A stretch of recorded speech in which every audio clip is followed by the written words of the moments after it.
Good morning, ladies and gentlemen. Welcome to my new video. So this is the Multipolar World Order channel. It's a brand new channel I opened, and so far 1,000 of you have moved across, and I really appreciate it. You guys are the best. This is the high IQ space, only reserved for high IQ people. So if you're already part of the channel, congratulations. You are part of the high IQ club. If you are not high IQ, if you are low IQ, you are still welcome here. We don't discriminate. And if you listen to our stuff enough, you too can become high IQ. So this is why we don't discriminate. You're welcome to join in and listen. It's not a problem with us. So what's the high IQ topic for today? We're going to talk about Greater Israel and whether the Greater Israel project is dead because of Iran, or is the Greater Israel project still happening? So we're going to discuss that. And we're also going to discuss something that nobody else is also discussing. We're also going to be talking about Greater Iran as well. So without further ado, guys, let's start the show. So many of you would know that Israel has Greater Israel aspirations. And we know this because the IDF wear the Greater Israel map on their sleeves, and it's plain and obvious for everyone to see. And Netanyahu openly shows the Greater Israel map many times in news conferences and talks. He literally shoves it in people's faces, and so does his administration as well. So we know that the Greater Israel Project is something that Israel wants to do, and they're already doing it. It started with Palestine, with Gaza.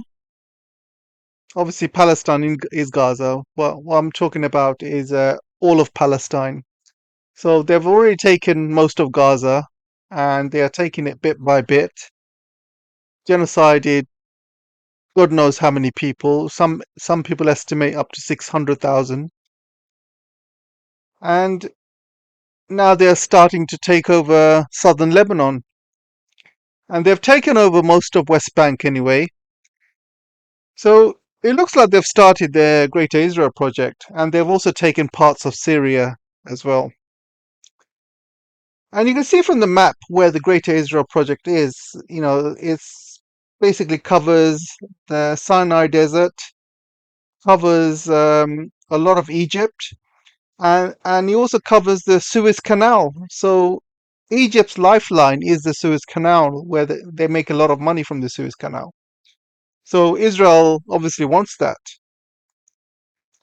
They also take over a lot of Saudi Arabia, as you can see, and all of Jordan, uh, majority of Iraq, and you can see it goes all the way up to the Persian Gulf, or the Strait of Persia, and he also takes over most of Syria. However, I have been looking at some Israeli websites, and the Israeli websites actually go further. The Israeli websites show, this is it, by the way. So the Israeli websites show the biblical borders of the land of Israel, and you can see it covers Cyprus. Can you see that little island of Cyprus? And he also covers all of Turkey, well, not all of Turkey, most of Turkey, majority of Turkey, I should say. And you can see it goes all the way up to the Black Sea. And this is probably a better idea. You can see the actual borders. So it goes all the way to the Persian Gulf, and you can see it takes over all of Kuwait is gone, all of Jordan is gone. Pretty much around 30% of Saudi Arabia is gone. Egypt is gone. Lebanon is gone. All of Syria is gone. And it goes all the way to the Caspian Sea. And he also takes over most of Turkey. So that's what they want, Greater Israel. And the only stumbling block for Israel is Iran. Because pretty much the rest of the GCC countries and the Middle Eastern countries they will roll over without a fight, guys. And I'm not talking about the people here. I'm talking about the governments. The governments will pretty much hand it over, exactly like they're doing in Lebanon. Do you see any government forces fighting Israel in Lebanon? None, none whatsoever, guys. Zero. The only people fighting Israel in Lebanon is Hezbollah. And anybody fight? You know, did anyone fight Israel in Syria when they took over some land in Syria recently? Nobody. And again, if they take over Jordan, nobody will stop them. I guarantee you that. The leadership will just let them pass, no problem. If they take over 30 or 40% of Saudi Arabia might put up a little bit of a fight, but they're not going to last long because they are a puppet as well. Just like, the United States pretty much control Saudi Arabia. They control their air airspace, bases. Pretty much most of the weapons they buy is American weapons, and Americans will probably shut them down. The navigation system, satellites, everything is Americanized by guy. Yeah, everything is Americanized, and you can see most of Iraq. There's a funny story with Iraq. Apparently, there's a secret Israeli base they found in Iraq, which they were using to launch attacks into Iran. And some farmer found this secret base, and they basically killed him. So Israel pretty much can do whatever they want in that region. Nobody will put up a fight. I don't see Al Jilani of Syria putting up any fights with Israel whatsoever. So this whole region that you're looking at is pretty much um, Israel's there to be taken. However, there will be people, and there will be resistance, like you see with Hamas, like you see with Hezbollah. You have some Iraqi resistance groups as well. So there will be resistance, but these will be led by the people, not led by the governments. So Israel's main problem is Iran, but the other problem is Turkey as well. Turkey is a growing military might, and they are also in NATO. So what Israel is trying to do is trying to get Turkey kicked out of NATO, and they're getting the help of United States to do that. And another reason why Israel finds Turkey a threat is because of Cyprus. There's a lot of Israelis moving to Cyprus. They're buying a lot of properties and they're moving all the way to Cyprus. And pretty much in the next few years, you're going to see more Israelis living in Cyprus than Cypriots. And not many people know this, but half of Cyprus is owned by Turkey. So northern part of Cyprus is owned by Turkey. And so they want to basically kick Turkey out. They want to take over all of Cyprus. So that's why they make Turkey as the enemy. You also go. Great Israel also goes all the way up to the Caspian Sea. You can see, and it takes over a little bit of land of Azerbaijan as well. And funnily enough, Azerbaijan are puppets of Israel. They have oil and gas pipeline going from Azerbaijan into Turkey, and from Turkey it goes to Israel. So Azerbaijan also are very pro-Israeli. There's a pro-Israeli government in Azerbaijan as well, and Azerbaijan also provide, lots of intelligence and other things to attack Iran as well. So Azerbaijan works with Israel and works with the United States, so they cannot be trusted. But again, you can see from the Great Israel map, they won't be spared. So, question is, can Israel do this? You know, the fact that they cannot take Iran down. If they took Iran down, if America and Israel took Iran down, this Great Israel project would have happened easily, guys. There would have been nobody in the Middle East to stop them. Nobody. apart from Turkey. But I doubt if Turkey would have done anything, to be honest. They've done nothing throughout what happened with Palestine. Erdogan talks a big game, but he really doesn't do anything. And he's also part of NATO as well. So Turkey's hands are tied at the moment. And plus, Turkey is having huge economic problems as well. They do have a good military, but in terms of the economy, is absolutely crap. The Turkish economy, the Turkish lira has been falling. There's huge inflations in Turkey, and they're not having the best of the times when it comes to the economy. So I doubt if Turkey would be a major threat to Israel and United States. However, Iran has changed everything. I think the plan was they were gonna take down Iran, put a pro-Israeli government in Iran, like somebody like Shah Pahlavi. And Shah Pahlavi used to be, well, his father used to be the Shah of Iran before the Islamic Revolution kicked him out. And they ran away to the United States. And Shah Pahlavi is his son, basically. And nobody takes him seriously, guys. Nobody takes him seriously. First of all, he's got a wife, and his wife is having an affair with her trainer, and this is well documented everywhere. And she does it in front of his face. She does it. She's not hiding it, and he allows it. So if his own wife doesn't respect him, how does he expect ordinary Iranians to respect him? And he's also calling for Iran to be bombed. Every interview, he comes on, he's calling for Iran to be bombed. I mean, what kind of leader asks for his own country to be bombed? And he also he's also been seen kissing the wall in Israel, and he's literally an Israeli puppet, guys, basically, put it that way. So he'll be perfect for Israel. Unfortunately for him, nobody takes him seriously in Iran. If he sets foot in Iran, he will disappear very, very quickly. He will be kidnapped, and they will literally torture him. So where are we right now? I think Trump wants to have a deal with Iran. He doesn't want to carry on, fighting Iran and get stuck in a quagmire.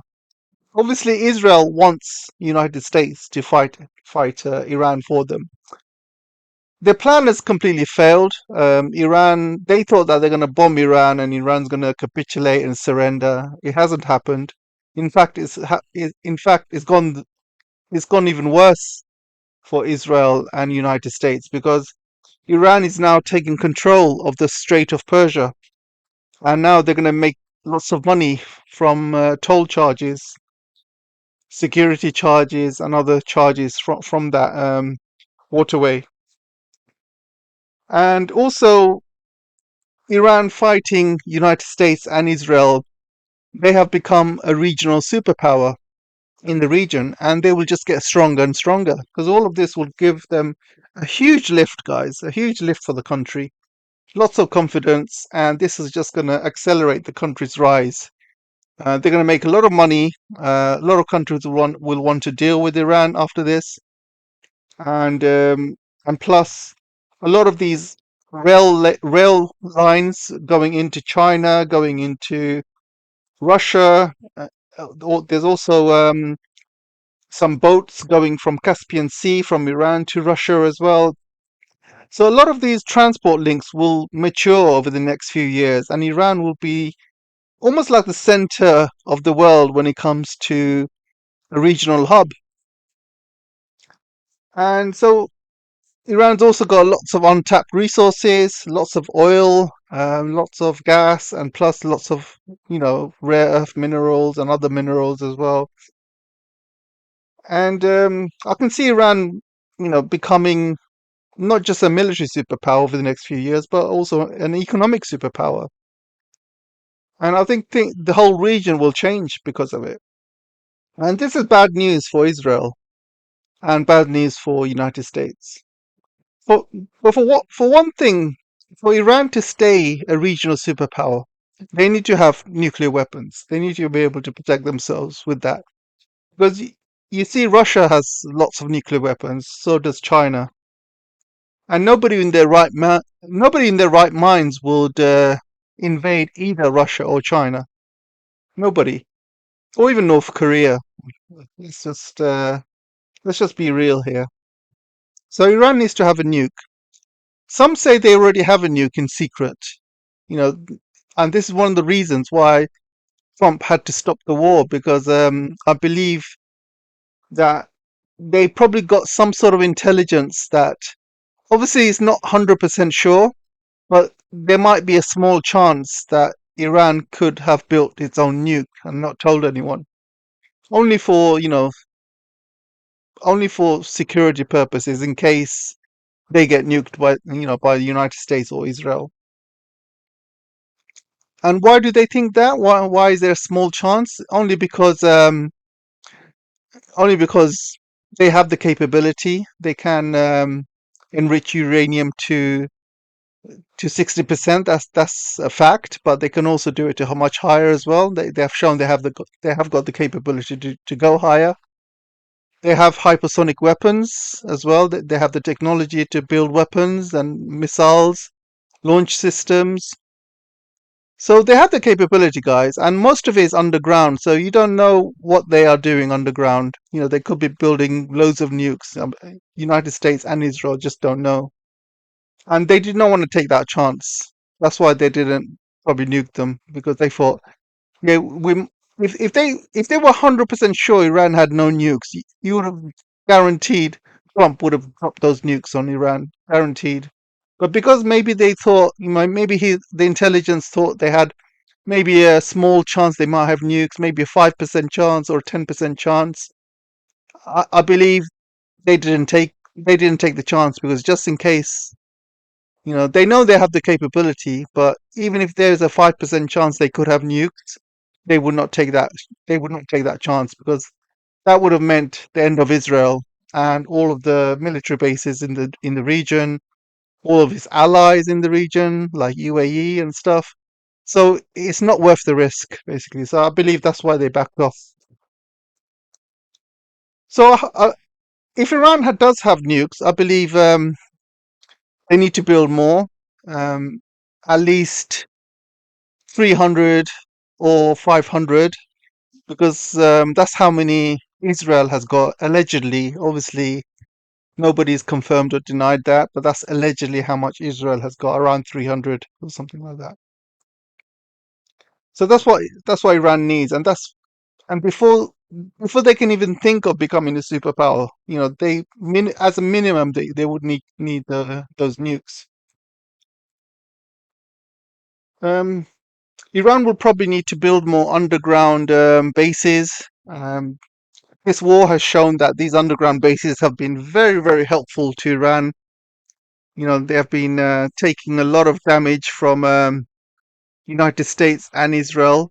However, the damage has been extremely small in the underground bases. These bunker busters have not been able to go down far enough, because most of them are under mountains, and these bunker busters cannot go through mountains, not fully anyway.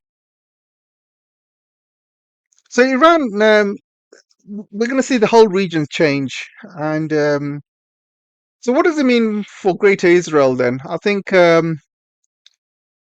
it's pretty much finished. I think the Israelis are looking for the Greater Israel still. I think they're going to take southern Lebanon. I think they'll want to take that. I don't know if they will achieve it, because Hezbollah's given them a really good hiding. So I think they will push for southern Lebanon as much as they can. They will probably take most of the West Bank and most of Gaza, unfortunately. And I think eventually they'll probably take Jordan and parts of Syria. And I think they might stop there, I believe. I do not think that they can take Saudi Arabia for now, and also Turkey. Definitely not. unless Turkey is kicked out of NATO or something like that. So I believe there will be some sort of greater Israel, but not like what you see in this map. However, Iran is not going to let them. Iran is going to carry on providing weapons and, intelligence and technology to the resistance, like Hezbollah, like Hamas. But Iran's job has been made extremely difficult because of Syria. Syria has been taken over with a regime change, and they seem to be very, very pro-West, pro-Israel. So this has made things difficult for Iranian weapons to go all the way to Hezbollah. As you can see, for Iran to deliver to Hezbollah, they have to go through Iraq or Turkey, then go through Syria, and then go into Lebanon.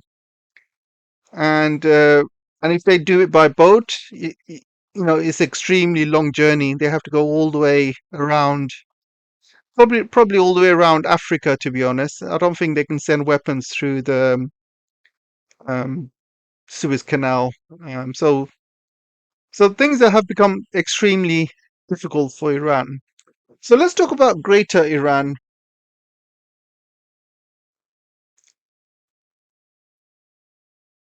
Actually, before I go to Greater Iran, I also want to talk economics. I think when it comes to Greater Israel, there's a few things that you need to achieve your goals for Greater Israel. Number one, obviously, you need a very strong military. And I don't think Israel has got a very strong military. They're literally getting their ass kicked in Hezbollah by Hezbollah at the moment. And they pretty much got their ass kicked by Hamas as well. Hamas is not a real military, by the way. They're a resistance group. And and they gave them a really good fight for 2 to 3 years. And even now, Hamas has not been defeated. I don't think Hamas is even weakened, to be honest. But Israel is very good at killing women and children. That's what they've done mostly. But in terms of weakening Hamas, I don't think they've done that. Same with Hezbollah. So I don't think they're a very good. I don't think they are a very good military force, an invasion force to take over most of the Middle East with the Greater Israel. However, they do have a very good aircrafts. They buy all the best aircrafts from United States, and they buy all the bombs from United States. So that's what they're good at. They're good at dropping bombs and using the aircraft. So in terms of economics, even economically, I don't think Israel can take over the Greater Israel project, mainly because um, those of you who follow Israel, you will know that Israel is actually having huge economic issues because of all these wars. You know, they've been fighting Hamas for 2, 3 years, and now they're fighting Hezbollah. They are losing so much equipment.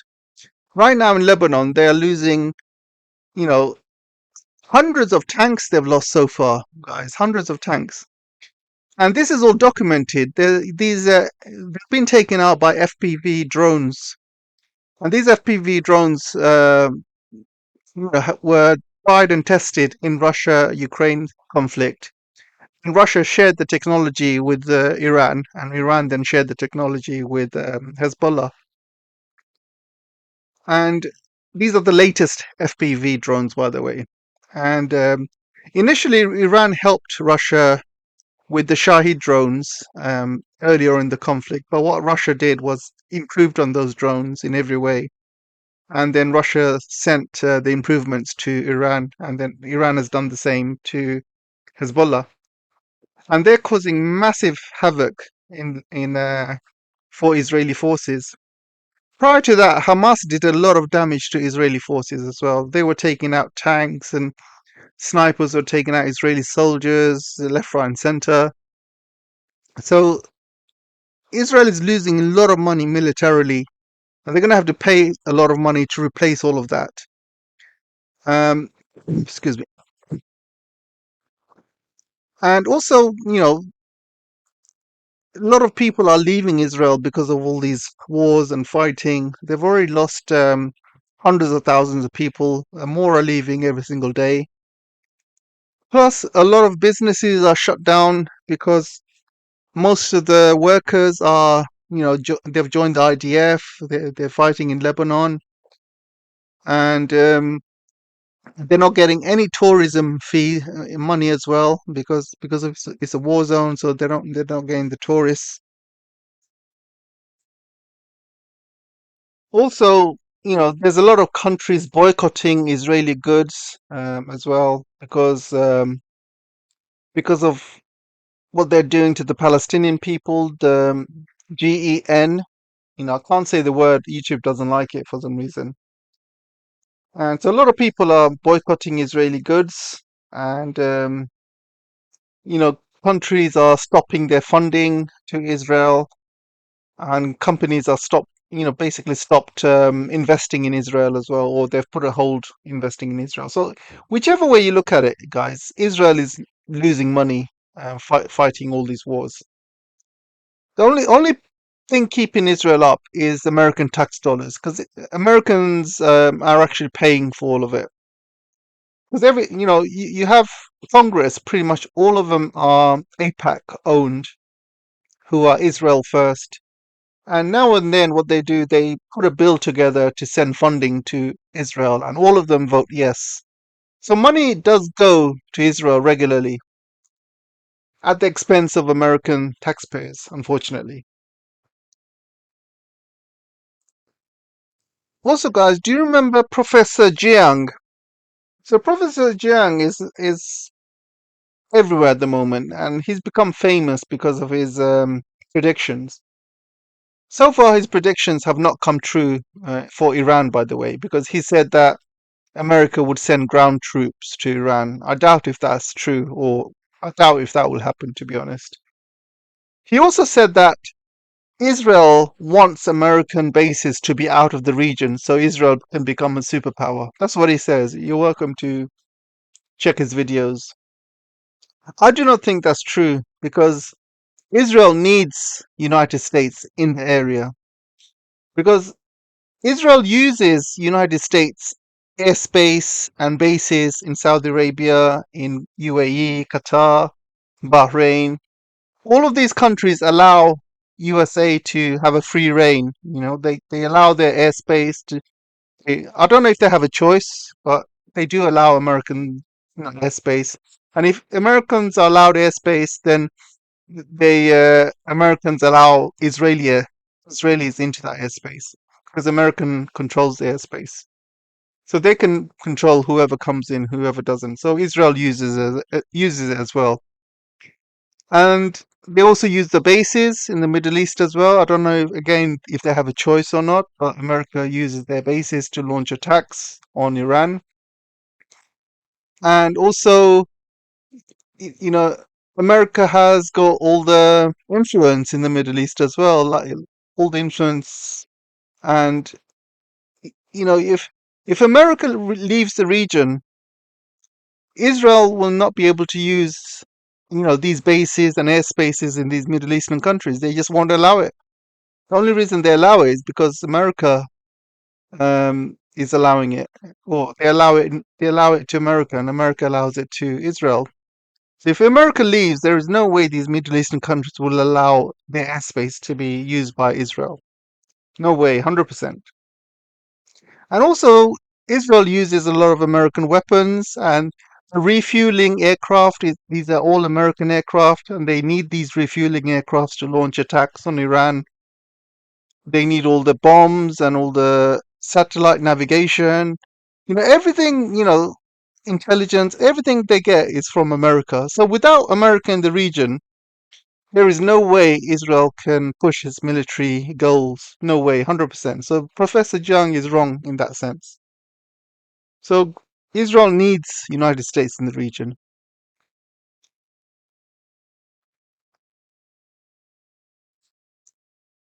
So let's talk about Iran. So this is a map of the Persian Empire back in the day, 500 BC. This was the Persian Empire. So this is Iranians are Persians basically.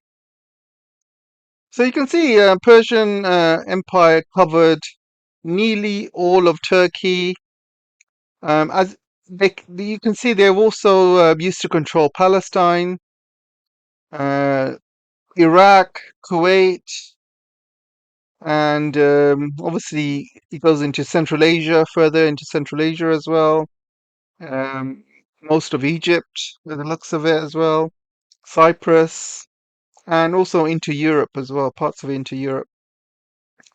So it was a huge Persian Empire back in the day. So this is how Iran looks right now. So this is what I suggest actually. So this is what I suggest. I mean, Iran doesn't need to have the same aspirations as the Persian Empire, but however, security is very important to Iran. And I think once, once the American bases leave the region, I think Iran's next goal is to secure their borders, and keep out, um, basically Israeli puppets and Israeli interests in the regions. So this is what Iran will need to do to safeguard its security. So this part is pretty much safe. This part, Central Asia, is pretty much safe. All of these countries are friendly to Iran. And I don't think Iran has to worry about anything coming from here, apart from Balochistan, which is around the southern part of here. But Balochistan hasn't caused any issues during this stage, so I don't think there will be much happening on that side. Azerbaijan seems to be a problem.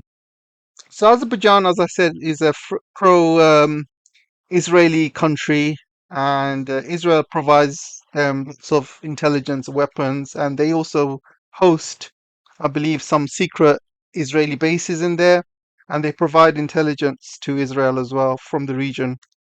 And most importantly, there's a pipeline that goes to Turkey, and Turkey provides oil directly to Israel from there. So I think Iran will probably need to take care of that pipeline, so no oil goes to Israel. Because if they can starve Israel from having oil, you know, that will stop Israel's plans for a greater Israel, and also it will stop Israel's plans to attack Iran in the future. So I think Iran needs to sort that problem out, whether they need to do it diplomatically or militarily. Either way, that is an issue they will need to sort out. So another issue Iran has is northern Iraq, which are the Kurds. So what we know about the Kurds is the Kurds are not very friendly to Iran. They're actually very pro-Israeli. And we also know that Trump has provided them a lot of weapons and a lot of intelligence and a lot of drones and sophisticated weapons. So they could at some point attack Iran. You know, it could be very, very dangerous. So what I suggest is Iran actually takes over this region, northern Iraq. And I say this because I think that for many reasons, and I'll explain why. First of all, they will take care of that security with the Kurds. First of all, secondly, they will reach Syria. And so, why is it important to reach Syria?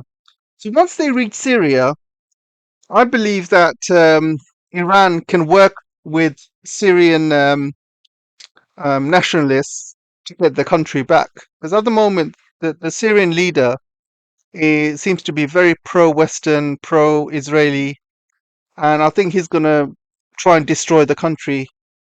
So there are a lot of Syrians and a lot of Assad, pro-Assad groups out there, and I think Iran can work with these groups to get their country back.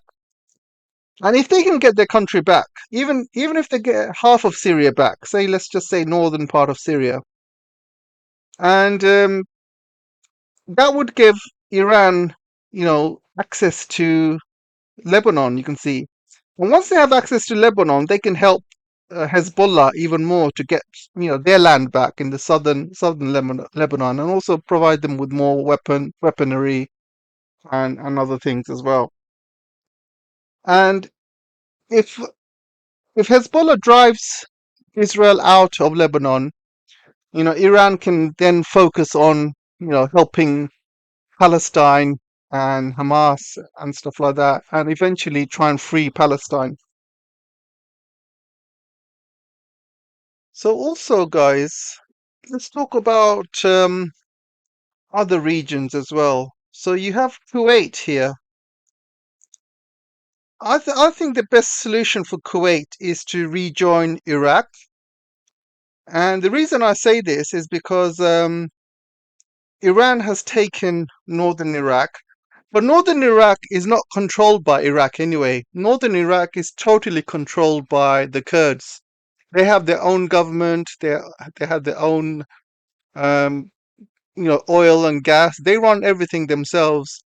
The Iraqi government does not control northern Iraq. That's why I don't think Iraq would complain very much if Iran takes northern Iraq. And I think Iraq would probably help them if Iran tells them, look, we're doing this to free Palestine and also to free Syria, to free Lebanon. And I believe Iraq will probably help them. And and as a return for that favor, I believe Iran will probably help Iraq retake Kuwait. And because Kuwait used to be part of Iraq, if you look at the history. Bahrain will go back to being Iran. Bahrain used to be part of Iran at one point, and Bahrain has got a huge Shia population, so Bahrain will probably go back to Iraq. And I do believe that Iran will have to take the northern part of the Hormuz. Part of it is owned by Oman, and Iran can probably just pay them off or provide them with other um, security or provide them with a share of the cash from the Hormuz Strait or the Persian Strait. And the reason I say this is because this could be a flashpoint in the future. Because for Iran to totally control the strait, they need to have control of northern UAE. And they also need to keep an eye on UAE as well, because UAE has shown itself to be an absolute puppet of the West, a puppet of Israel as well as United States. So if Iran ignores this area, you could have UAE, given this area to Israeli bases and American bases, and American and Israeli bases could have maybe nukes or something in that region. So that region could be very, very dangerous. And I believe Iran will probably need to take over this region and and basically totally control the Strait of Persia. And like I said, Iran can only do this once they have nukes. Right now, they won't be able to do it, but this could be done sometime in the future. And then once they do this, UAE will probably come under some sort of control. They will probably realize that Iran is becoming the superpower. They'll need to work with Iran, and I think that's the only way they can keep control of UAE. They'll also probably need to get rid of all the American bases in the region, in Qatar, and all these other bases in Saudi Arabia. But they will go eventually as Iran becomes more and more powerful in the region. The United States bases will start to disappear all across these regions. And that's how Iran wins, guys. And and if Iran does manage to free Palestine, they would be absolutely loved by 2 billion Muslims around the world. They will be looked at as heroes for centuries because they are the ones that eventually managed to free Palestine. The other Gulf countries have done nothing for their brothers and sisters. Absolutely nothing. In fact, they probably helped Israel to do it, to do the GEN, if you know what I mean. And yeah, if Iran can pull this off, it won't be easy, guys, because Israel is not a small country, and they have a very, very good military. They have the backing of the United States. So it's not going to be easy, and it's not something It can be done very quickly. It's going to take a lot of time. And time is on Iran's hands at the moment because the longer things take, the more powerful Iran will become because their transport links will become more mature. Their the Belt and Road and the transport links going via Iran into Europe will become mature. Their oil and gas facilities would start churning out more oil and gas for the rest of the world. They'll probably be doing more mining to sell more minerals to the rest of the world. And their tech sector will start growing, and they'll also have lots of investment coming in. They'll have a lot of investment coming in from the Gulf, from China, from Russia. So time is on Iran's hands. Iran will only go stronger from here. They'll become much more stronger when it comes to the military. They'll have an air force. They'll have a proper navy, a proper submarine force as well. So time is on Iran's hands. The longer this takes, the more powerful Iran will become. And this is why Israel and America are attacking Iran now, because they feel that now is the time to attack Iran, because if they wait any longer, Iran will, pass the point where they become just too strong. They'll end up with nuclear weapons and they'll become militarily very strong. It's going to be extremely difficult to take down, just like Russia and China. So they believe that now is the time to attack Iran. That's why they're doing it. The longer it takes for Israel, things get worse for Israel because, as you know, the West is going down economically. The dollar's not doing too well. They're under huge debt. The United States, economically is not doing very well, and Israel is not doing very well economically. So the long-term prospects for these countries to do well is not looking good. So if they need to do anything now, now's the time. The world is going multipolar, guys. The world is going towards China, towards Russia, and eventually towards Iran. Anyway, guys, hope you like the show. Let me know what you guys think, and it's quite interesting to know your thoughts as well. And I'll see you in the next video. Take care for now. Bye bye.